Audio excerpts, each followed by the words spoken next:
Сторијата на Алфа вроди со плод. Миле Јовановски пред судот призна како претепал попот Виктор Стојчев. Тој во целост го призна кривичното дело нанесување тешка телесна повреда. Пред судот Миле Јовановски не се бранеше, но се бранеше пред камерите. Кратко велејќи дека го нападнал Стојчев, бидејќи го навредувал неговиот син. Ако имаш дете и ако слушнеш дека попот му вика девојче уште еднаш никад да не паркираш тамо, ја мислам дека и вие би реагирале исто. Запрашан дали не помислил дека го напаѓа Стојчев пред неговите деца и со тој нанесува тешка психичка болка, Јовановски повторно прстот го вперува кон попот. Вели, тој го навредувал пред нив. А со такви зборови пред деца се зборили?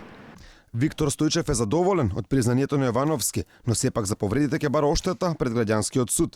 Коментирајќи ги наводите на Миле Јовановски дека го навредувал Боки 13, Стојчев вели во обвинителството имало снимки каде се може да се види. Нашето семејство последните 3 години помина преку тежок период, кој што навистина се одрази на здравјето, на менталното здравје, физичкото здравје, секако на материјалната состојба, меѓутоа најповеќе семејството трпеше секаков тип на навреди и закани и така натаму. Кавгата меѓу Јовановски и Стојчев настанала поради паркинг простор на Божиќ 2017 година. За тоа сведочи и видеоснимка. Случајно или не, случајот речиси 2,5 години беше заглавен неисправните лавиринти, се додека Алфа не го актуализираше, па обвинителството реши да поднесе обвинителен акт.